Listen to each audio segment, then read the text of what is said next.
આજે હું પાનની લસ્સી બનાવીશ। એના માટે મેં એક બાઉલ લીધું છે। અહીંયા મેં 2 કપ મોળું દહીં લીધું છે।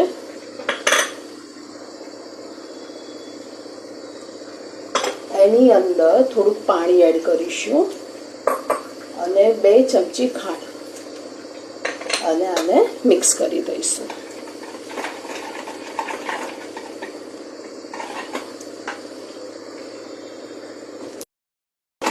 આ રીતે મિક્સ કરી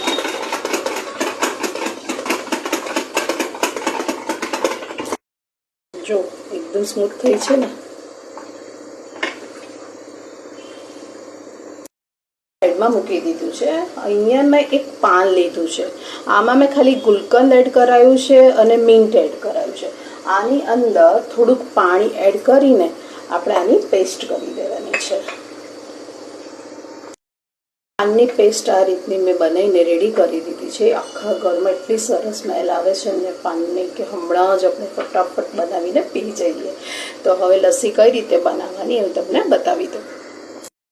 મેં ગ્લાસ લીધો છે, એની અંદર લસ્સી એડ કરી દઈશું થોડીક।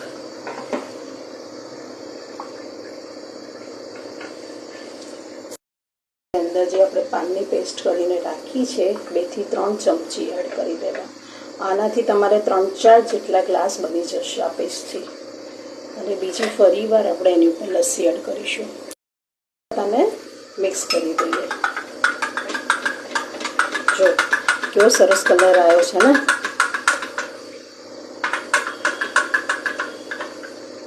હવે ફરીવાર એની ઉપર બીજી લસ્સી એડ કરી દઈશું। આની ઉપર થોડી લસ્સી એડ કરી દઈશું। कलर કેટલો મસ્ત આવ્યો છે પાનનો। અત્યારે ગરમીમાં આવું પીવાની કેવી રાહત રહે।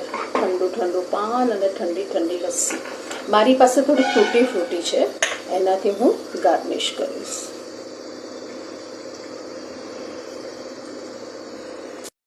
તમને મારી આ રેસીપી કેવી લાગી? જો સારી લાગી તો લાઈક કરજો, કમેન્ટ કરજો, શેર કરજો। Thank you for watching.